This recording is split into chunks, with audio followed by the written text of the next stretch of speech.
काव्य वृष्टि पेज पर, काव्य वृष्टि के फेसबुक पेज पर मैं डॉक्टर वर्षा सिंह आप सभी श्रोताओं का अपने अतिथियों के साथ बहुत बहुत स्वागत करती हूँ। जैसा कि आप सब जानते हैं कि काव्य वृष्टि पेज पर हम प्रत्येक रविवार को सामाजिक, सांस्कृतिक और साहित्यिक कार्यक्रम प्रस्तुत करते हैं। इसी श्रृंखला में आज एक गंभीर विषय जो केवल एक व्यक्ति की समस्या नहीं है, पूरे भारतवर्ष की समस्या है। ऐसे एक ज्वलंत मुद्दे को हम लेकर आए हैं, महिलाएं कैसे अपनी आत्म सुरक्षा करें। क्या परिवार की भूमिका होनी चाहिए और क्या समाज की भूमिका होनी चाहिए, क्या सरकार की भूमिका होनी चाहिए। इसी मुद्दे पर चर्चा करने के लिए आज हमारे साथ उपस्थित हैं नगर सेविका वीना बोहर जी और सम्मानित लेखिका, समाज सेविका सरिता राठौर जी। आप दोनों का काव्य वृष्टि पेज पर मैं डॉक्टर वर्षा सिंह तहे दिल से स्वागत करती हूँ। आप दोनों का बहुत बहुत स्वागत है। और हमारे कार्यक्रम की एक और अतिथि सोनल सिंह, सीनियर जर्नलिस्ट जी न्यूज की हैं, LLB किया हुआ है और हर विषय पर पैनी पकड़ रखती हैं। सोनल सिंह, आप तीनों अतिथियों का मैं फेसबुक पेज काव्य वृष्टि पर बहुत बहुत स्वागत करती हूँ। एक मैं परिचय अपने अतिथियों का प्रथम कराना चाहूंगी। जैसे कि हम जानते हैं कि मीरा भाईंदर के लिए वीना बोहर जी बहुत जाना माना नाम है।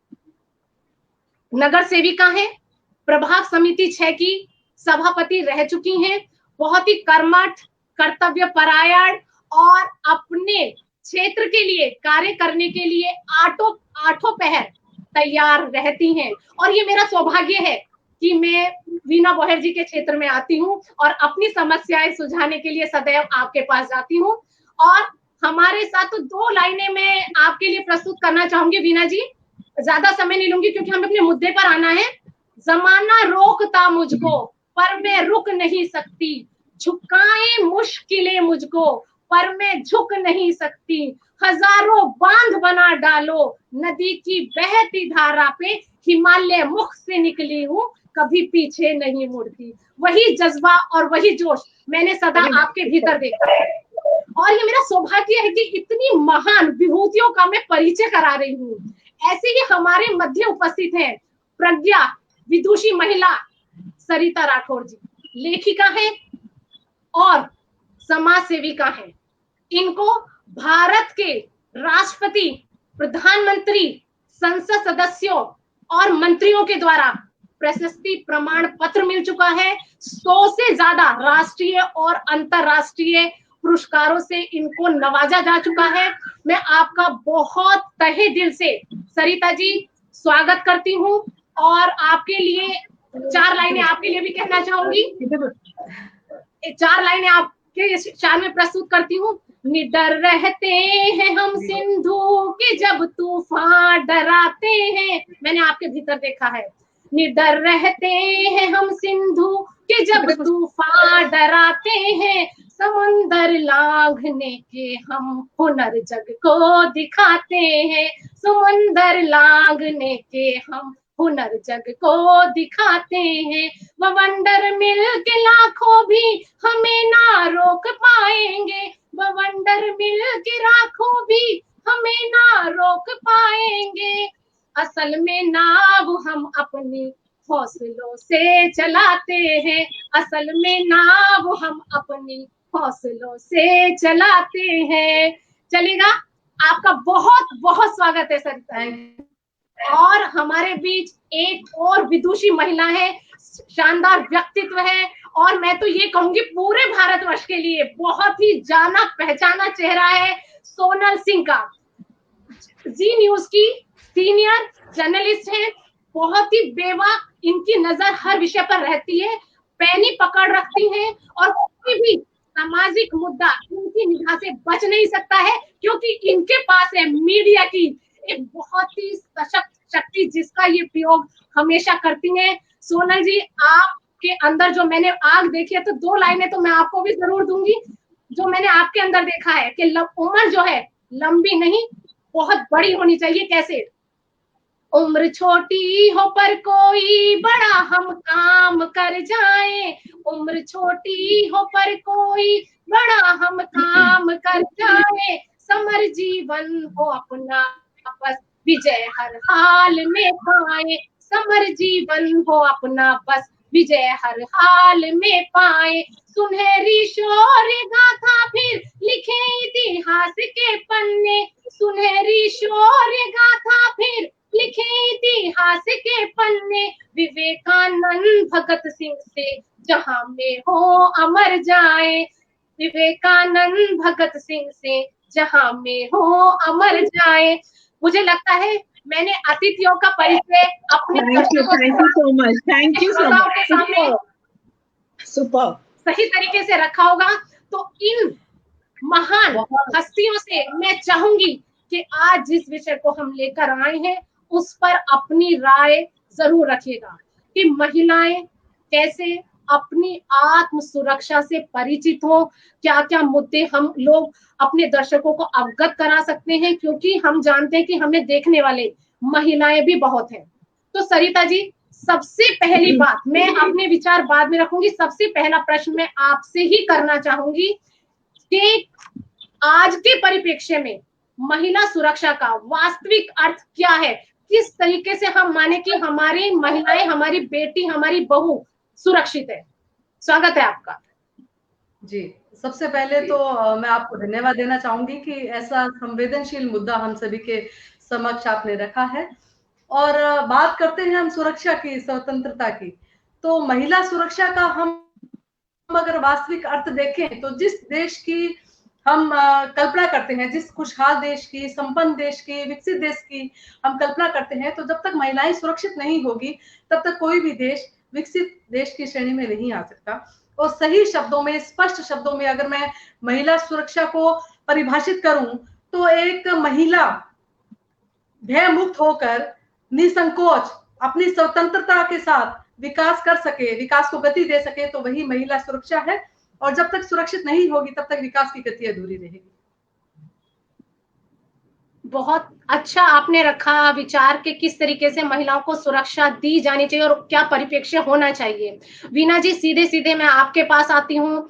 आप बिल्कुल एक तरीके से मैं कहूँ कि आप प्रैक्टिकली, प्रयोगात्मक रूप से एक ऐसी कार्यशाला में कार्य करती हैं जो जिसका नाम है समाज।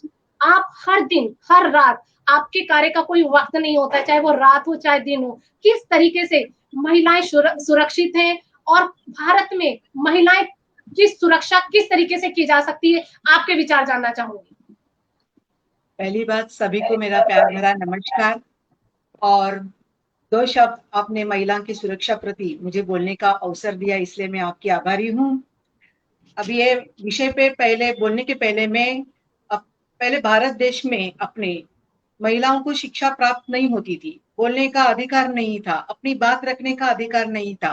तभी क्रांति ज्योति वीर महिला, अपनी महान व्यक्तिमत्व सावित्रीबाई फुले, इनकी संघर्ष की वजह से आज हम सब महिला हर क्षेत्र में कार्यरत है, पढ़ी लिखी है, फिर भी हम लोग सुरक्षित नहीं है, महिला सुरक्षित नहीं है। रोजाना कहीं ना कहीं हम लोग पढ़ते हैं, आसपास हमारी घटना देखते हैं और महिला पे बहुत अन्याय हो रहा है, महिला असुरक्षित है, इसके बारे में हम लोग रोजाना देखते हैं। इसके लिए मैं इतना ही कहूंगी कि एक मिनट, पहली शुरुआत तो अपने परिवार से ही करनी चाहिए है। महिलाओं को जो खामोशी हम रहते, खामोशी से हम व्यक्त होते, वो खामोशी हमें नहीं रहे, खामोशी जिम्मेदार है, इसके लिए हमें खामोश नहीं रहना है, हमें हर मुसीबत को डट के सामना करना चाहिए, विरोध करना चाहिए, अपनी सुरक्षा के लिए बोलना चाहिए। और परिवार ने भी अपने बेटियों को हर तरह से एक विकसित करना चाहिए, उनके व्यक्तिमत्व को विकसित करना चाहिए, उनको बंधन में नहीं रखना चाहिए। धन्यवाद वीना जी, आपने बताया कि परिवार में महिलाओं को एक तरीके से आत्मविश्वास उनके भीतर भरना चाहिए ताकि वो अपनी बात सही प्रकार से सबके सामने रख सके, एक आत्मविश्वास उनके भीतर होना चाहिए। सोनल जी, आप एक ऐसी महिला हैं जो किसी पुरुष से कम नहीं है। आपके भी काम का कोई ना दिन होता है ना रात होती है। आपसे मैं ये पूछना चाहूंगी कि भारत महिलाओं के लिए कैसे सुरक्षित बनाया जाए? आपको क्या लगता है कि क्या कमी हम कर जाते हैं? देखिए, सबसे पहले ये जो टॉपिक है वर्षा जी, जब भी मेरी आपकी मुलाकात हुई है मेरे ख्याल से इसी विषय के आसपास ही हम मिले हैं, कई बार मिले हैं और यही विषय रहा है हमारा। ये एक ऐसा मुद्दा है, एक ऐसा विषय है जिस पर बात तो सभी लोग करते हैं, लेकिन जब एक्चुअल में रियलिटी में जब उस पर काम करने की बात आती है तो कहीं ना कहीं हम पिछड़ जाते हैं। आपने भी पूछा, जैसे शुरुआत हमने टॉपिक से की है, मेरा ऐसा मानना है कि महिलाओं के लिए सबसे पहले 3 प इम्पोर्टेंट है।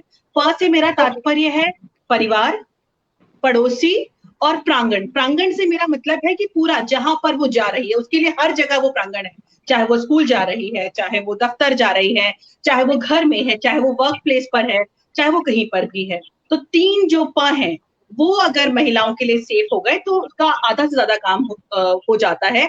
और जिस सुरक्षा की हम बात कर रहे हैं ये बहुत मुश्किल नहीं है, ये अपब्रिंगिंग में लाना पड़ेगा। जब हम एक बच्ची को समझाते हैं, जो तौर तरीके समझाते हैं, वही हमें एक बेटे को भी सिखाना पड़ेगा।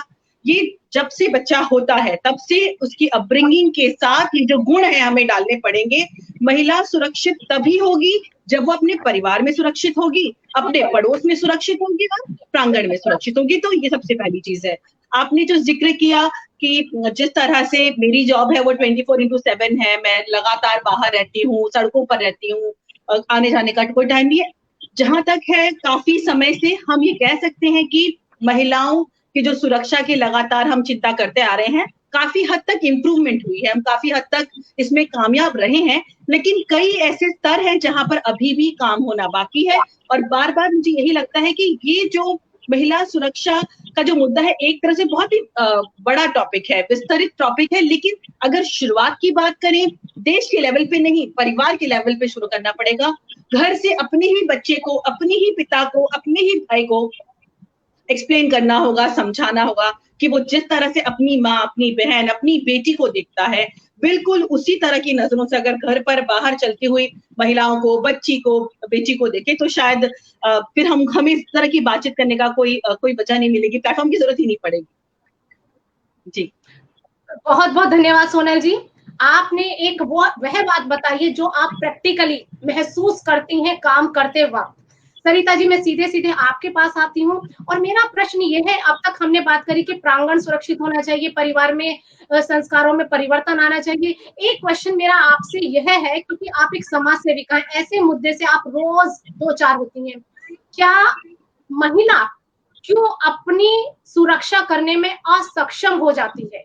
उसको आत्मविश्वास की कमी कहाँ रह जाती है? हम कैसे बेटी में आत्मविश्वास भरें कि ऊपरी तौर पर जब उस पर कुछ आपत्ति आती है वो पहले अपनी सुरक्षा के लिए प्रथम कदम कैसे उठाए, वो आत्मविश्वास उसके भीतर कैसे भरा जाए? कृपया आप हमारे दर्शकों को ये बताइएगा। देखिए, 50% आबादी मतलब महिलाएं, ठीक है, तो चाहे कामकाजी है चाहे गृहिणी है, अगर वो सुरक्षित नहीं है, अगर उसे जिस क्षेत्र में भी काम कर रही है वहां के लोग जब उसके साथ कार्य करते हैं तो अगर उन्हें ऐसा महसूस होता है कि वो सुरक्षित नहीं है तो शायद वो तरक्की नहीं कर पाएगी। लेकिन अगर हम ये सोचें कि शुरुआत कहाँ से होती है, तो घर के अंदर जो माहौल पैदा होता है, समझो कि एक माँ जो होती है वो एक बेटी के लिए या बेटे के लिए प्रथम गुरु होती है और जो प्रथम पाठशाला होती है वो उसका घर होता है।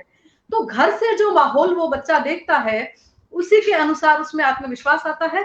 उसी आत्मविश्वास की वजह से, उसी स्वतंत्रता की वजह से, उसी समानता की वजह से वो अपने जीवन में आगे बढ़ता है। और जब वो अपने जीवन में आगे बढ़ता है तो उसको खुद को लगता है कि हम में कॉन्फिडेंस है, हम ये कर सकते हैं और ऐसी कोई प्रॉब्लम नहीं है जिसे हम सॉल्व नहीं कर सकते। रही बात आजादी की, हम है या नहीं, तो हमें अंदर झांकने की जरूरत है कि हमारा परिवार क्या कर रहा है, हमारे समाज की जिम्मेदारी क्या है।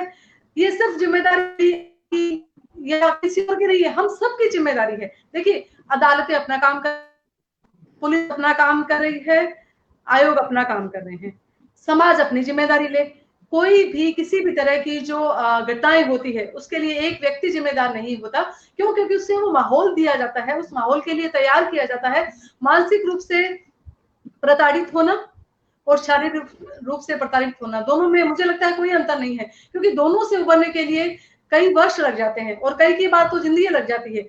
जिस महिला के साथ अन्याय हुआ है, देखिए आत्मविश्वास कैसे भरेंगे ये परिवार की सोच पर निर्भर करता है, उसकी परवरिश पर निर्भर करता है कि उसे माँ बाप कैसा सिखाते हैं, उसे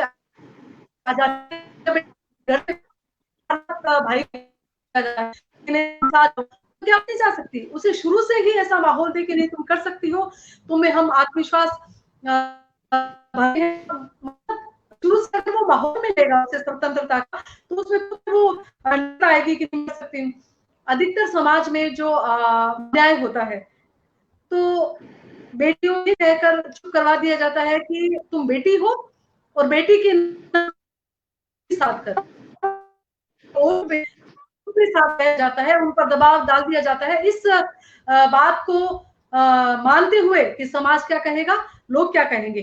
तो जब धीरे धीरे बेटियां इस जो धुंध है अपनी जिंदगी की उससे बाहर नहीं छटेगी, बाहर नहीं निकलेगी, छोटी छोटी चीजों पे वो दबेगी, तो वो मतलब उन्नति करेगी कैसे? उसे समाज जब तक परमिशन नहीं देता है, परिवार जब तक परमिशन नहीं देता है, या माहौल नहीं देता है, या उसे वो परवरिश नहीं मिलती है, तब तक उसकी आत्मविश्वास बढ़ ही नहीं पाता, वो उन्नति कर ही नहीं पाती। तो उसके दोषी तो समाज, परिवार, हम सभी हैं। हम सभी को घर से शुरुआत करनी पड़ेगी। और सबसे पहले तो मैं ये बोलती हूँ कि पहले आप परिवार में कदम उठाइए, फिर समाज की बारी आएगी और देश फिर बाद में है इस चीज में।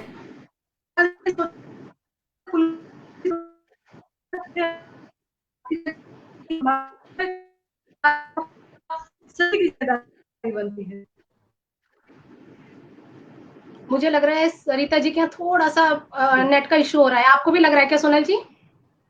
वॉइस थोड़ी जा रही है, लेकिन बहुत सुंदर एक मार्गदर्शन के रूप में सरिता जी ने हमें बातें बताई कि क्या कदम हम परिवार उठा सकता है। तो सोनल जी, मेरा एक प्रश्न ये है कि जिस भारत में हम रह रहे हैं, एक पाश्चात्य संस्कृति होती है और एक हमारी भारतीय संस्कृति है, तो क्या हम इस गैप को फिलअप कर पा रहे हैं कि जैसे कि हम पहनना, ओढ़ना, चाल चलन, रख रखाव पूरा हमारा पाश्चात्य है, लेकिन हमारा जो एक भारतीय माहौल है, जो एक मानसिकता है, वो कहीं चेंज नहीं हो पा रही, हम उसमें बदलाव नहीं ला पा रहे हैं। दूसरा, एक ये जो बॉलीवुड है, हम उन महिलाओं को, उन अभिनेत्रियों को बहुत अच्छे तरीके से फॉलो करते हैं, उनको अपना रोल मॉडल मानते हैं, तो क्या यह बॉलीवुड हमारे ऊपर नकारात्मक प्रभाव डाल रहा है? आप क्या कहना चाहेंगे?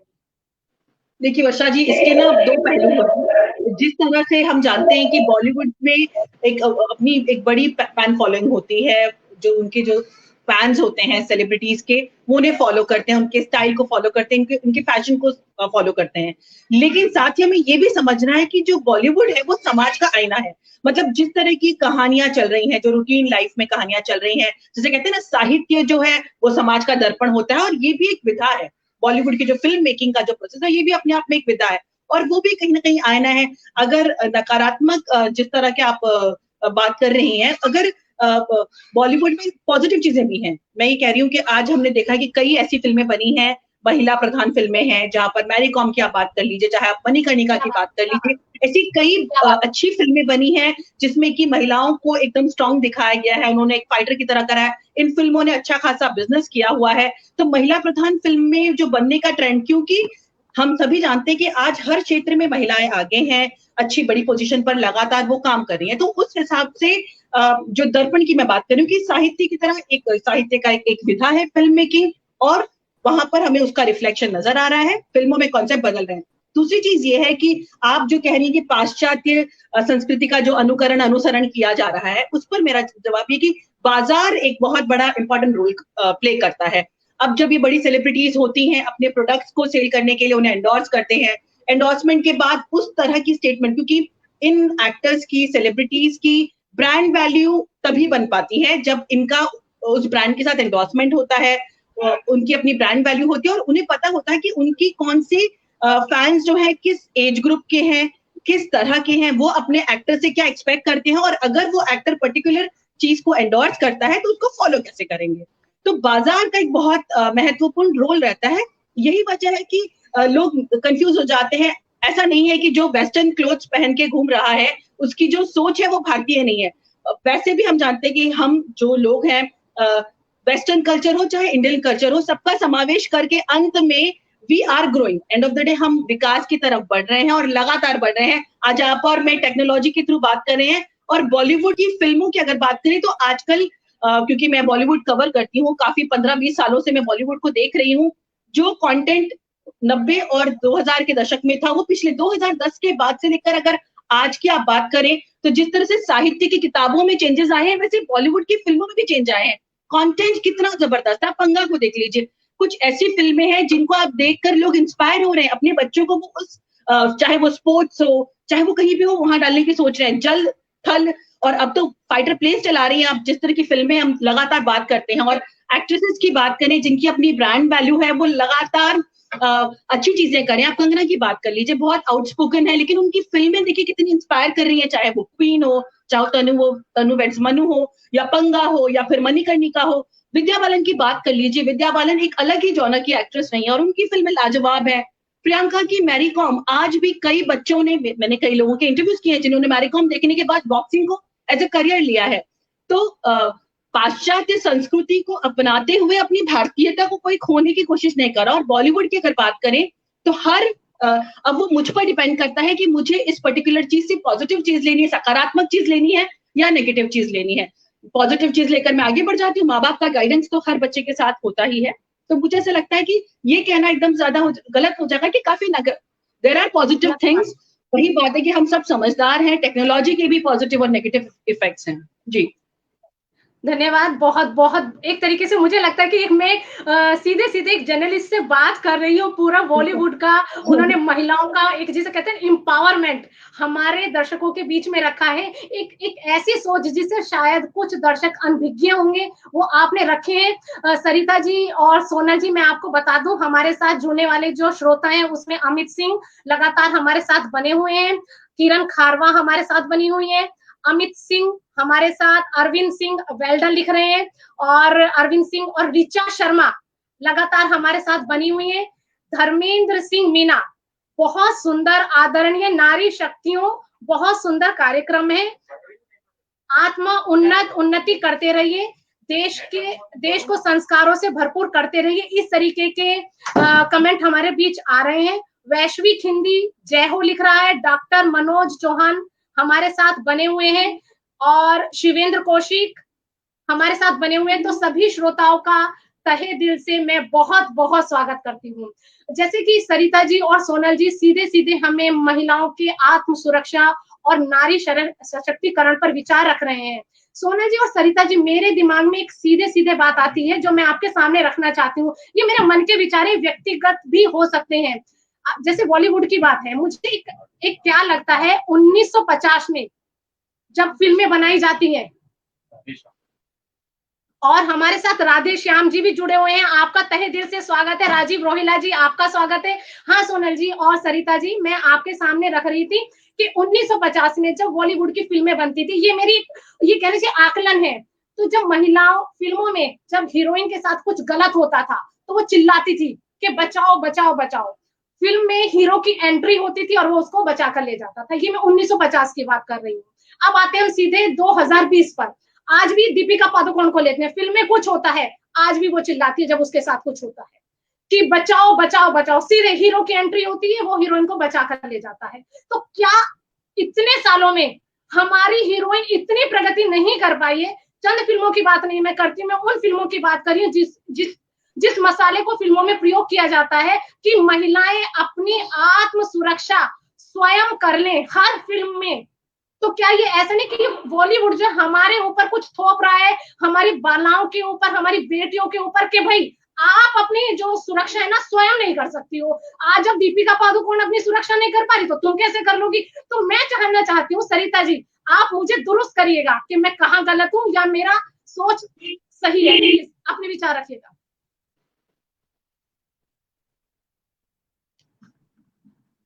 सरिता जी की आवाज आ गई बस करती हूँ। हाँ जी सरिता जी, माइक ऑन कीजिएगा अपना। सरिता जी हाँ, माइक माइक ऑफ है, माइक ऑफ है। सरिता जी माइक ऑन कीजिएगा अपना।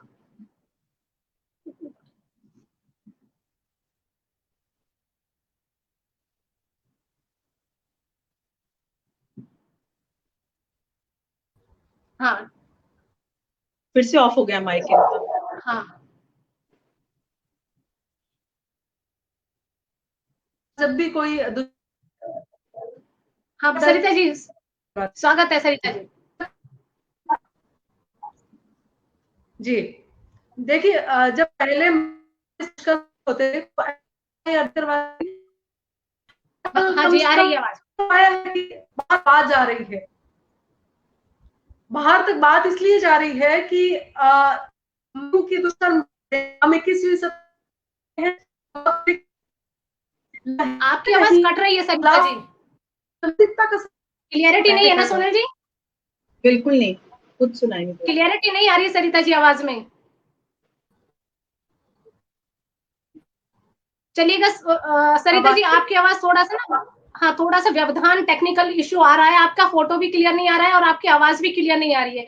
सोनल जी जब तक इनका नेट दुरुस्त होता है तब तक आप मेरे प्रश्न का उत्तर आप दीजिएगा।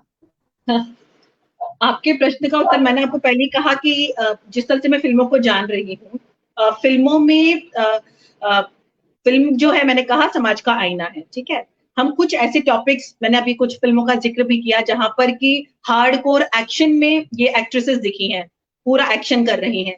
लेकिन अच्छा आप मुझे बताइए कि यही हम महिला सुरक्षा का जो मेरे को सबसे पहला जवाब देना था वो यही देना था कि जैसे हम बाकी सारी चीजें अपने बच्चों को सिखाते हैं वैसे ही सेल्फ डिफेंस की जो ट्रेनिंग है ना वो हमें बच्चों को बचपन से देनी होगी।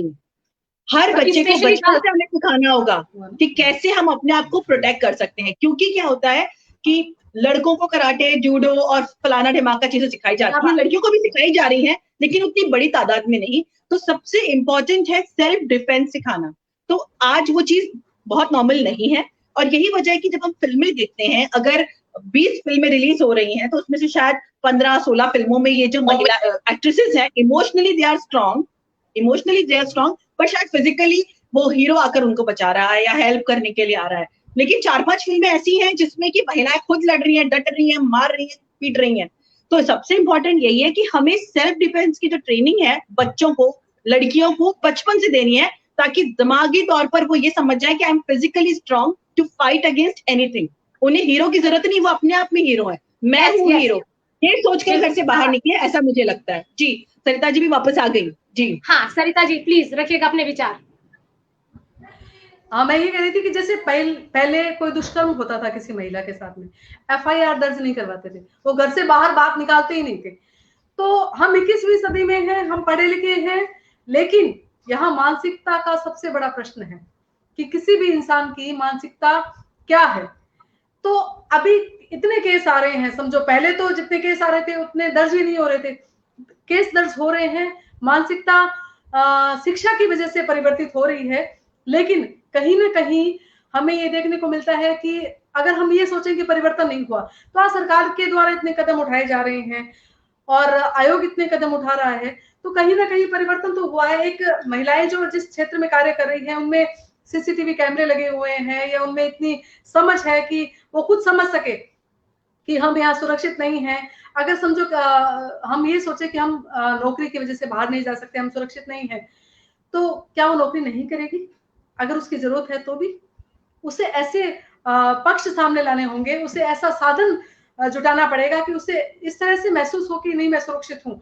लेकिन कहीं ना कहीं वो जिम्मेदारी जो है वो खुद की भी है, परिवार की भी है और पुलिस की भी है। हम कहीं ना कहीं कैसे सुरक्षित रह सकते हैं ये हमारे ऊपर भी निर्भर करता है। तो हम उस आत्मविश्वास को बरकरार रखें, उस स्वतंत्रता को बरकरार रखें जैसे हम जीना चाहते हैं। तो एक कहते हैं ना कि यत्र नारीस्तु पूजन्ते रमन्ते तत्र देवता, जहाँ नारियों की पूजा होती है वहां देवता निवास करते हैं। तो नारी तू नारायणी, ये तो हम मतलब हम ये सोचते हैं कि कैसे एक की वजह से हम नहीं कर सकते, लेकिन हाँ सुरक्षा के मुद्दे पर बहुत बड़ी बहस हो सकती है, बहुत ध्यान देने की आवश्यकता है। एक शाख पे उल्लू जा बैठा बर्बाद गुलिस्ता होता है, और हर शाख पे उल्लू जा बैठे तो हाल गुलिस्ता क्या होगा। जब धीरे धीरे केस ऐसे निकल के आ रहे हैं और अगर ये बढ़ते गए तो देश की हालत कितनी बुरी होगी उस पर लगाम लगाने की जरूरत है, लेकिन हाँ, हम सभी को प्रयास करना होगा। धन्यवाद सरिता जी। और हमारे दर्शक जो हैं सरिता जी की और सोनल जी की सोच को सलाम कर रहे हैं। डॉक्टर मनोज लिख रहे हैं कि समाज को भी बदलना पड़ेगा। मनोज द्विवेदी जी आपकी सराहना कर रहे हैं, आपके वक्तव्य की सराहना करेंगे जो आपने बताया भी। तो बहुत बहुत धन्यवाद इस मंच की शोभा बढ़ाने के लिए। सोनल जी, लेकिन एक चीज है, 2013 और 14 के आसपास निर्भया कांड का एक बहुत बड़ा संशोधन हुआ था कानून में, कि ऐसा संशोधन हुआ था कि शायद हमें लगने लगा था कि शायद अब बलात्कार की घटनाएं रुक जाएंगी। लेकिन मैं आप आंकड़े क्लियर कर देती हूँ कि रोजाना एनसीबी के अनुसार, नेशनल क्राइम ब्यूरो के अनुसार, डेली 88 बलात्कार होते हैं, सालाना 68,000 बलात्कार होते हैं। ये 2014 के बाद की बात बता रही हूँ। और 2019 में 2019 में 68,000 बलात्कार सालाना हुए हैं, और ये आंकड़ा लगातार बढ़ा है। संशोधन के बाद में इसमें कतई परिवर्तन नहीं हुआ है कि लड़कों के अंदर, पुरुष वर्ग के अंदर खौफ पैदा हुआ हो कि हमें नहीं करना है। सरकार ने बहुत अच्छे अच्छे कानून बनाए हैं कि फास्ट ट्रैक में जाके हम सुनवाई करेंगे, लेकिन ऐसा लगता है कि कुछ भी सफलता बहुत ज्यादा हमें नहीं दिखाई दे रही है। तो मेरा एक केंद्र जाके बन जाता है कि क्यों ना महिलाओं को आत्म सुरक्षा का लेवल, उनका आत्मविश्वास, आज भी आप देखिएगा चाहे वो कोई सा भी केस हो, लड़की जो है नाजुक, कोमल, अबला बनकर, आज हमारे यहाँ 5 महिलाओं ने मंगल पर यान भेज दिया है। लेकिन मुझे संशय है कि रात के 1 बजे वो 5 महिलाएं अकेले चलती हुई डरेंगी जरूर। तो उस कमी की भरपाई कैसे की जाए? उनको क्या अपने साथ ऐसे चीजें लेकर चलनी चाहिए? क्या आत्मविश्वास होना चाहिए? क्या एक सीख वो दे सके समाज को कि बाकी जो दरिंदे और वहशी हैं वो डर जाए? क्या कहना चाहेंगी सोनल जी आप? देखिए, ये जो बात कही मंगलयान वाली, क्या मेरी आवाज आ रही है? हेलो, बिल्कुल क्लियर आवाज है सोनल जी। तो मैं यही आपसे कह रही हूँ कि सबसे पहले जो हमारी बात जहां से शुरू हुई थी वहीं पर हमारी बात है। जो अपब्रिंगिंग है, जो हमारे संस्कार है, जो हमारी फैमिली है, जो हमारा समाज है, जिनके साथ हम उठते बैठते हैं, जिस स्कूल में जाते हैं, हम कॉलेज में जाते हैं, जब वहां पर हमें सेफ फील होगा, हमारे बच्चों को सेफ फील होगा, मतलब अगर आप और मैं अपने घर बैठे हैं और हमारी बेटी स्कूल गई है और हम ये निश्चिंत होकर बैठ जाए कि हमारी बेटी सेफ है, सुरक्षित है, तब तो सब कुछ ठीक है। अदरवाइज कितने भी अमेंडमेंट्स किए जाएंगे, कितनी भी आप फास्ट ट्रैक की बात कर ले, हमने देखे बहुत सारे केसेस है, नो डाउट बहुत सारे संशोधन किए जा रहे हैं। हमारी जो सरकार है बहुत ही अच्छे से इस मामले में काम कर रही है, लेकिन लेट तो हो रहा है, देरी तो हो रही है। और यही वजह है कि जो क्राइम है वो अभी भी लगातार बना हुआ है। कुछ दिन पहले भी एक घटना हुई है जिसने हम सभी को दहला दिया था, हम सब कई रातें सोए नहीं थे। तो ये घटनाएं लगातार बढ़ी क्योंकि स्ट्रिक्टली इम्प्लीमेंट नहीं हो रहा है। जो गुनाह कर रहे हैं, जो गलती कर रहे हैं, उन्हें कड़ी से कड़ी सजा, अगर, क्योंकि अब लोगों में पेशेंस खत्म हो गया है। हम लोगों ने बहुत सारी स्टोरीज देख ली, हमने कई सारे फॉलोअप देख लिए, कई सालों का इंतजार कर लिया, कोर्ट्स के डेट और जो तारीख का जो लंबा मसला चलता रहता है उसे फेस कर लिया, तो लोगों का पेशेंस अब खत्म हो गया है। जब भी इस तरह की महिलाओं के अगेंस्ट कोई भी घटना होती है तो लोग ये चाहते हैं कि इसका जो फैसला हो वो जल्द से जल्द, तुरंत इसका नतीजा मिले, क्योंकि लोगों की संवेदनाएं जुड़ी हुई हैं, भावनाएं जुड़ी हुई हैं। हर किसी के घर में बेटी, बहन, मम्मी, पापा सब कोई है। तो ऐसे में सबसे पहली चीज है कि हमें अपने आसपास के माहौल को पॉजिटिव करना होगा। अब जैसे मेरा ही बेटा है तो मैं उसे समझाती हूँ कि मेरी बेटी और मेरा बेटा दोनों ही इंपॉर्टेंट है, तो मतलब दोनों को ये मैं अपनी ब्रिंगिंग, तो शुरुआत तो कहीं ना कहीं से करनी पड़ेगी। तो मुझे लगता है कि समाज में जाकर हम सोशल मीडिया पे लगातार लोग बहस करते हैं, न्यूज चैनल्स पर हम लगातार बात करते हैं, हर कोई अपने अपने तरीके से महिला सशक्तिकरण, महिला सुरक्षा, आत्मरक्षा, सेल्फ डिफेंस, इस तरह की बातें करता है। बयानबाजी हम सब कर रहे हैं, हम सभी अपने स्टेटमेंट्स रख रहे हैं, अपनी बातों को रख रहे हैं, लेकिन इम्पॉर्टेंट ये है कि हम अपने आसपास, अगर मेरा बेटा है, मेरा भतीजा है, मेरा भाई है, तो मैं उनसे भी वही बात करूं, वही एक्सपेक्ट करूं। शुरुआत यहीं से होगी, चेन और कड़ी यहीं से बनेगी, ऐसा मुझे लगता है। जी धन्यवाद सोनल जी, बहुत अच्छा आपने बताया। सरिता जी, एक क्वेश्चन मेरे दिमाग में आता है, मुझे लगता है कि समाज सेविका होने के नाते आपके पास इसका समुचित उत्तर होगा। घरेलू हिंसा के लिए मुख्य रूप से महिलाओं की खामोशी या सहन शक्ति जिम्मेदार है, क्या आप इससे सहमत हैं? बिल्कुल, मैं सहमत हूं कि जो घरेलू हिंसा होती है उसमें अगर महिलाएं अपने अधिकारों के प्रति सचेत रहेगी, उन्हें अधिकारों की जानकारी रहेगी, तो उनका शोषण नहीं होगा, उन्हें हिंसा का सामना नहीं करना पड़ेगा। कहीं न कहीं जो खामोशी है, जो उनके मुँह पर एक टेप लगा दी जाती है कि तुम्हें बोलना नहीं है, क्योंकि एक तो उनके पास ऑप्शन नहीं है। कहीं न कहीं एक भारतीय जो संस्कृति है, हम उसके अनुसार चलते हैं कि नहीं, अभी पिता ने हमारी शादी कर दी और हम अगर बोलकर लड़ाई झगड़े करके घर को छोड़कर जाएँगे, पति के घर को छोड़कर अगर हम पीहर जाएँगे तो कैसे जाएँगे? लेकिन सामंजस्य से, विचारों की एकरूपता से, संस्कारों से, शिक्षा से, आपसी समझ से वो उसी घर में रहकर बहुत अच्छी ज़िंदगी गुज़ार सकती है। लेकिन एक हिंसा को लेकर अगर वो अपने जीवन को आगे बढ़ाती है, तो मुझे नहीं लगता कि कोई भी स्त्री के लिए सहज होगा, क्योंकि कोई भी बोझ अगर लेकर कोई इंसान चलता है, तो वो ज़्यादा देर तक मार्ग की गति को नहीं प्राप्त कर सकता। तो ज़रूरी है कि वो खुशहाल जीवन जीने के लिए जो घरेलू हिंसा है उससे मुक्त हो, और उसके लिए विचारों की जो परिपक्वता है वो बहुत ज़रूरी है। बिल्कुल सही बात है। इसमें जैसे कि आज महिलाएँ पढ़ भी रही हैं, बहुत उच्च शिक्षा प्राप्त भी कर रही हैं, तो क्या आपको लगता है कि ये इन भविष्य में बलात्कार जैसी घटनाओं को रोक पाना संभव है या नहीं संभव है? क्या कहती हैं आप? देखिए, मैंने कहा कि अगर आपने शिक्षा ले ली और अगर विकृत मानसिकता है आपके पास, तो मुझे नहीं लगता कि बलात्कार रुकेंगे, क्योंकि सिर्फ शिक्षित होना ही काफ़ी नहीं है। जब तक विकृत मानसिकता आपके पास है, जब तक मानसिकता में परिवर्तन नहीं आएगा, तब तक बदलाव नहीं आता। और हम जिस माहौल में रहते हैं, जिस माहौल में हम आगे विकास करना चाहते हैं, वो कार्यक्षेत्र हम कैसे चुनते हैं, वहाँ के लोग कैसे हैं, उनकी सोच कैसी है, और हम अपने जीवन के प्रति कैसा नज़रिया रखते हैं और किस गति से आगे बढ़ना चाहते हैं, वो बहुत मायने रखता है। बहुत दुरुस्त फरमाया सरिता जी। सरिता जी देखिए कि सबने अपने-अपने विचार रखे, वीना जी ने, सोनल जी ने और आपने। एक वर्षा अगर मैं चाहूँ तो मैं क्या सोचती हूँ, समाज अपना कार्य कर रहा है, अदालतें अपना काम करें जैसे कि आपने अभी बताया, आयोग अपना काम कर रहा है, मतलब कि कहीं न कहीं सभी महिला की सुरक्षा में सक्षम है। अभी अमित सिंह लिख रहे हैं कि हमें पुलिस के पास कई बार महिलाओं को अपनी फरियाद लेकर जाती है, लेकिन पुलिस ही उसका गलत फ़ायदा उठा लेता है। तो ये मैं ये नहीं कहती कि सब जगह की बात है, लेकिन महिलाएँ हर जगह असुरक्षित हैं। सरिता जी अपना आप थोड़ा मोबाइल या लैपटॉप सीधा कीजिए, आपका फ़ोटो थोड़ा टेढ़ा आ रहा है। आप अपना कैमरा सीधा कर लीजिएगा सरिता जी। तो मैं आपको बता रही थी कि सड़क पर चलते हुए, क्योंकि आज की महिला कामकाजी महिला है, उसको घर से बाहर भी निकलना है, कार्य क्षेत्र में भी जाना है, तो वो क्या ऐसी चीज़ें अपनाए जिससे वो सड़क पर चलते हुए अपने आप को आत्मविश्वास से भरा हुआ महसूस करे। सरिता जी, ये मैं आपको बहुत बड़ी बात नहीं कहूँगी, एक छोटा-सा एग्ज़ाम्पल मैं आपको अपना देना चाहूँगी, क्योंकि आप भी कामकाजी महिला हैं और मुझे भी अपने कार्य क्षेत्र में बाहर निकलना पड़ता है। मेरी उम्र उस समय मात्र 20 या 21 साल की रही होगी। मैं अपने शहर में कुछ शॉपिंग करने के लिए जा रही थी। तभी एक अधेड़ उम्र का व्यक्ति मेरे गले पर हाथ मारता है। ये मेरा अपना स्वयं का उदाहरण है। तो शायद वो चेन स्नैचिंग के लिए उसने मेरे गले पर हाथ मारा। तो मुझे लगता है कि हम महिलाएँ, अगर महिला क्या करेगी, ज़्यादा रोना शुरू कर देगी, हाय मेरी चेन छिन गई, मेरी चेन छिन गई। लेकिन मैंने ऐसा नहीं किया। मैंने तो सामान वहीं पे रखा अपना और मैं उस साइकिल वाले के पीछे दौड़ दी कि मुझे ऐसा लगा कि उसने मुझे शायद मेरे साथ उसने छेड़खानी की और मैंने उसको पकड़ के साइकिल से नीचे गिरा दिया। और आप यकीन मानिएगा सरिता जी, उस व्यक्ति को मैंने इतना मारा कि उसके चेहरे से खून निकलने लगा था। और ऐसा नहीं कि मैं बहुत बलवान थी, मैंने जूड़े कराटे की शक्ति ली थी।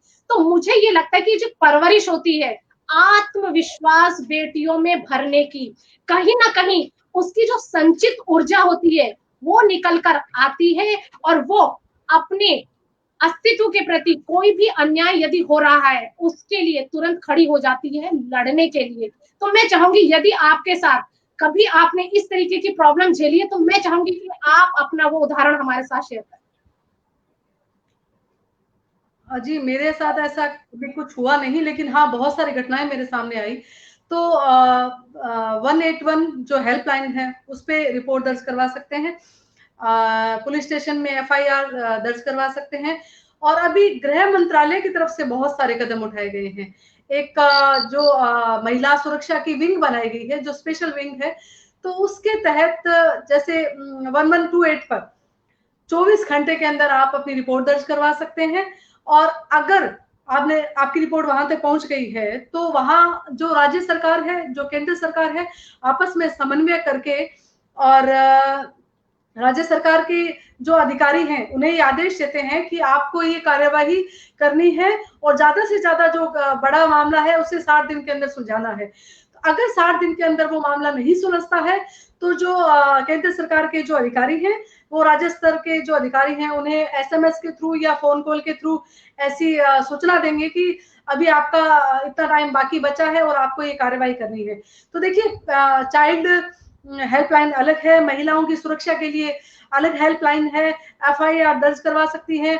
और पहले ऐसा होता था कि कोई भी महिला जो है उसे हमेशा ऐसा महसूस होता था कि कौन सुनेगा। तो अभी आयोग है वो जन जागरण कर रहे हैं, जन सुनवाई कर रहे हैं। जन जागरण के थ्रू उन्हें उनके अधिकार क्या है उनके बारे में जानकारी दी जाती है और जन सुनवाई के तहत वो आगे जो उनके अधिकार है या उनके साथ जो दुष्कर्म हुआ है उसके अनुसार कार्रवाई कैसे कर सकती है। अच्छा, किसी महिला के साथ अगर माइनर रेप भी हुआ है तो पुलिस के साथ मिलकर वो जो कार्रवाई करते हैं, तो केंद्र सरकार की तरफ से इस तरह के अधिनियम बनाए गए हैं जिसके तहत वो उन्हें कठोर दंड दे सकते हैं या फिर उनको मृत्युदंड की भी सजा दे सकते हैं। तो अलग अलग प्रावधान, जैसे देखिए एसिड अटैक है या दहेज निषेध अधिनियम है, बाल विवाह निषेध अधिनियम है, यौन शोषण है, ये कितने तरह की आत्महत्या है, हत्याएं हैं, ये कितने ही ऐसे मुद्दे हैं जिन पर हमें बहुत ज्यादा ध्यान देने की जरूरत है। लेकिन सिर्फ आयोग ही नहीं, केंद्र सरकार भी और राज्य सरकार भी। तो सिर्फ राज्य सरकार की जिम्मेदारी भी नहीं है, लेकिन ऐसा नहीं है कि अगर आप रिपोर्ट दर्ज करवाने जाते हैं और आपकी रिपोर्ट दर्ज नहीं होती है तो आप कंप्लेन नहीं कर सकते, उसकी भी शिकायत करने की आपको पूरी स्वतंत्रता है। और अलग अलग जो राज्य हैं उनके अधिकारी आगे से आगे कार्रवाई करते हैं। कई ऐसे पहलू हैं जिन पर कार्य हो रहा है, जैसे कि वन स्टॉप सेंटर है, उसके बारे में बहुत अच्छे से क्रियान्वयन की बात चल रही है। और आगे जो कार्रवाई करनी होती है महिलाओं के सुरक्षा को लेकर, तो जैसे मैंने बताया आपको कि विंग बनी हुई है और अगर वो कार्रवाई नहीं करते हैं तो आगे बड़े स्तर पर वो कंप्लेन कर सकते हैं। तो किसी भी तरह से महिलाएं अपनी बात को मन में नहीं रखे, अपनी चुप्पी तोड़े। और अब वो वक्त आ गया है कि हमें चुप्पी तोड़नी है और अपने ढाल खुद बननी है। मेरा एक आलेख भी है कि अपनी चुप्पी तोड़ो और अपनी ढाल खुद बनो। तो आप ये सोचोगे कि अब कोई कृष्ण जी आएंगे और आपको बचाएंगे, तो ऐसा नहीं है। अपने ढाल आपको खुद को बनना है, अपने आप को सुरक्षा करनी है और अपने आप को वहां खड़ा करना है जहां आप खड़ा होना चाहते हैं। तो सबसे बड़ी बात है कि आत्मविश्वास भरिए अपनी बेटियों में, और पेरेंट्स का सबसे बड़ा दायित्व ये बनता है कि वो अपनी बेटियों के साथ खड़े रहें और उनमें आत्मविश्वास भरे और उन्हें सहयोग दे, एक विश्वास दें कि हम हमेशा तुम्हारे साथ हैं। तुम जीवन में कभी भी किसी भी क्षेत्र में आगे विकास करना चाहती हो, हम तुम्हारे लिए वो स्तंभ हैं जो हम तुम्हारे साथ आजीवन रहेंगे। तो शायद कोई भी बेटी आत्महत्या नहीं करेगी, कोई दहेज के लिए जलाई नहीं जाएगी, वो सुरक्षित रहेगी, अपने मन की बात को साझा कर सकेगी। तो बहुत सारे ऐसे ओपिनियन है और उनपे ऐसी योजनाएं हैं जिन पे काम करना बाकी है, लेकिन बहुत जल्दी बहुत अच्छा रिजल्ट आएगा और पहले से बहुत अच्छा आ रहा है। बहुत बहुत धन्यवाद, आपने तो बिल्कुल जोश भर दिया सरिता जी।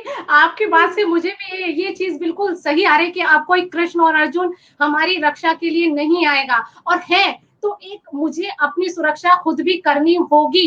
और आपकी बात सुनते सुनते मुझे एक ध्यान आया कि जब हमारे घर में आग लगती है तो हम सीधे जो है ना फायर ब्रिगेड को, फायर को स्टेशन पे फोन नहीं लगाते हैं, हम पहले खुद प्रयास करते हैं कि उसको बुझाया जाए। या घर में अगर कोई छोटी मोटी चोट लग जाती है तो हमारे घर में होता है फर्स्ट एड बॉक्स, जिससे कि हम अपनी मरहम पट्टी पहले खुद करते हैं, फिर जाते हैं हॉस्पिटल कि भाई अब हमारे बस का नहीं, हम हॉस्पिटल जाते हैं। तो ये सीधा सीधा नियम हमारी बेटियों पर भी लागू होता है कि यदि आपके प्रति कोई असुरक्षात्मक घटना हो रही है, नकारात्मक घटना हो रही है, तो बेटियों को पहला कदम खुद बढ़ाना चाहिए। शायद हो सकता है कि बेटियों का हौसला देखकर ये जिनकी मंचलों, जिनकी ये एसिड अटैक करने वालों और वहशी दरिंदों की सोच में परिवर्तन आ जाए कि भाई ये लड़की काबू में आने वाली नहीं है। कहते हैं कि पहले भापते हैं, मंचले भी भाप लेते हैं कि ये लड़की को ट्रैप करना इजी है, और एक लड़की, मैं आपसे पूछती हूँ सरिता जी, क्या गीता बबीता और क्या किरण बेदी की तरफ कोई आंख उठा के देख सकता है? शायद नहीं, क्योंकि इन्हें पता है भाई ये तो आयरन लेडी है हमारे भारत की। तो ऐसा हमें बनना पड़ेगा कि जब मैं सड़क पर चल रही हूँ तो एक मेरी चाल में इतना कॉन्फिडेंस हो कि अब एक जो मनचला सोच भी रहा हूँ ना इस लड़की, अरे भाई ये लड़की जो है ना, ये औरत जो है, ये महिला जो है, ये तो भाई हमारा बैंड बजा दे कि इससे दूर रहे। तो मुझे लगता है कि जिस दिन ये आत्मविश्वास हमारी बेटियों के अंदर भर जाएगा और पर्स में पेपर स्प्रे लेकर चलना और कुछ ऐसी टेक्निक सीखना कि एक मुक्का मारा लड़का तो अधमरा हो जाए। आई डोंट नो कि वो टेक्नोलॉजी में उसको क्या बोलते हैं, कि जिस समय एक जिसे कहते हैं टॉम बॉय वाली इमेज हमारी बेटियां बना लेंगी और इतना सशक्त बना लेंगी कि एक हाथ मारे और लड़का और जो भी उनकी तरफ निगाह उठाकर देख रहा है तो वो उनकी तरफ नहीं देखेगा। और थोड़ा सा एक लाइन और मैं बोलना चाहूंगी, जैसे कि एक एग्जांपल हम हर एक परिप्रेक्ष्य में रानी लक्ष्मीबाई का उदाहरण सदैव ही देते आए हैं। तो हम उदाहरण अवश्य देते हैं, लेकिन हमने सीखा क्या? हमने सीखा कि जब मणिकर्णिका 5 साल की थी तो वो गुड्डे गुड़िया से नहीं खेलती थी, उसका कलर पिंक नहीं था, उसको ना तीखा पसंद नहीं था, वो चीजें करती थी जो उसको सशक्त बनाए। वो घोड़ों के साथ खेलती थी, वो हाथियों के साथ खेलती थी, वो बर्छी तीर कमान के साथ खेलती थी, वो घोड़े के ऊपर चढ़ जाती थी। उसकी माँ उसे ये नहीं कहती थी, उसके पिता ये नहीं कहते थे शर्म कर, तुझे पराये घर जाना है, ऐसा करेगी तो तुझे कौन अपने घर में देगा। और इन्हीं आदतों की वजह से उसके ससुराल वालों ने उसका हाथ मांग कर कि हमारी झांसी को केवल रानी लक्ष्मीबाई सुरक्षित रख सकती है, हमें ऐसी बहू और ऐसी बेटी ही चाहिए। तो जिस ऐसा सोचना गलत है कि सहन शक्ति और ऐसी धैर्यवान सोच रखेंगे, कमजोर और नाजुक बन के रहेंगे तो ही हमें परिवार या समाज अपनाएगा, ऐसा नहीं है। किरण बेदी, गीता बबीता, मैरी कॉम, पीवी संधू, साइना नेहवाल और सानिया मिर्जा, ये एक ऐसे उदाहरण है जो महिलाओं को ये बताती है कि भाई अपनी छुपी हुई ऊर्जा को बाहर निकालो। आप वो वाली महिला नहीं है कि सबके सामने पहले उपचार फिर गुहार, पहले अपने आप को खुद दूसरों को सबक सिखाओ फिर आप गुहार लगाओ। अब सरिता जी मैं आपसे चाहूंगी, क्या मैं सही हूँ क्या गलत हूँ, दुरुस्त कीजिएगा। नहीं, बिल्कुल सही है आप। मैंने कहा ना कि माहौल कैसा है घर का, इस पर बहुत निर्भर करता है। देखिए हम हर किसी चीज के लिए बाहर जिम्मेदार किसी को नहीं ठहरा सकते जब तक हम अपनी जिम्मेदारी खुद नहीं लेंगे। ये 4 पंक्तियां कहना चाहूंगी कि यह दुनिया की रीत है, न समझ सके न समझने से प्रीत है। यह दुनिया की रीत है, न समझ सके न समझने से प्रीत है। यह फलसफा न समझ आया कि पाप अन्याय कुछ भी हो अपना मुंह तक नहीं खोलेंगे। कर्म भूमि की हम इस धरा पर प्रमोदों में लीन हैं। होते होंगे रणबांकुरे कभी तो, अब तो जन्म से तमाशबीन है। तो तमाशबीन भी आपको बहुत मिलेंगे दुनिया में, जितने देखो उतने ही कम है। लेकिन आपकी जिम्मेदारी, सबसे बड़ी जिम्मेदारी है कि आप अपने आप को कैसे पेश करते हैं, कैसे जीवन को गति देते हैं और कहाँ तक पहुंचना चाहते हैं, किस उद्देश्य को लेकर पहुंचना चाहते हैं। तो जो जिम्मेदारी हम दूसरों को थोपने के बजाय अगर खुद की ज्यादा ले तो ज्यादा अच्छा रहेगा। क्या बात है, क्या बात है। तो बेटियों के लिए क्या संदेश है आपकी तरफ से, सिर्फ बेटियों के लिए, कि वो क्या ऐसा करें कि इन केसेस में कमी आ जाए? सरिता जी, क्योंकि नमिता का केस और ये अभी हाथरस का केस और ये अभी बल्लभगढ़ का केस, बेंगलोर का केस पुराने नहीं है, तो क्या बेटियों को आप क्या अपनी तरफ से सीख देना चाहेंगी?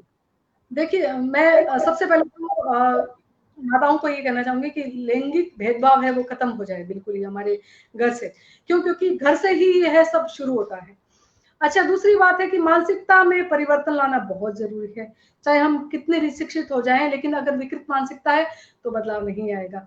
उसके बाद में चाहे लड़के हो चाहे कोई पुरुष हो, कोई भी हो, हम महिलाओं के लिए, बेटियों के लिए वो सम्मान की बात करें, जो स्वतंत्रता की बात करें वो धरातल पर करें।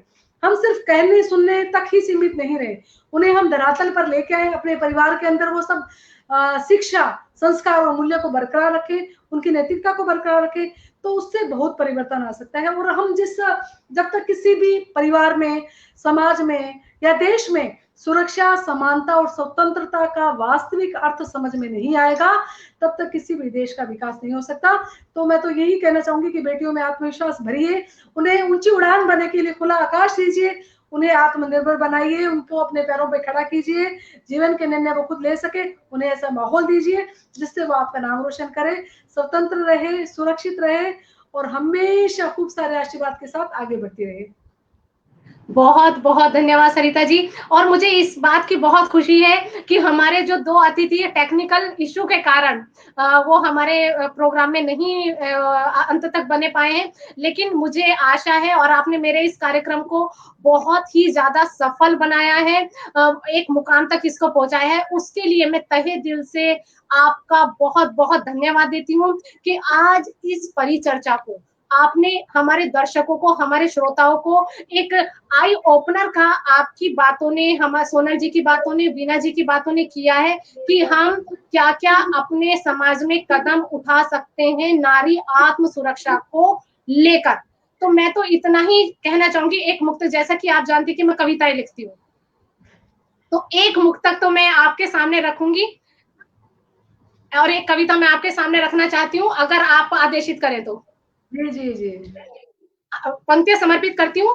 निर्बल अबला बेचारी का, निर्बल अबला बेचारी का अपना राग अलापेंगे, दुनिया की हर ऊंचाई को नारी बल से नापेंगे, हाँ नारी बल से नापेंगे।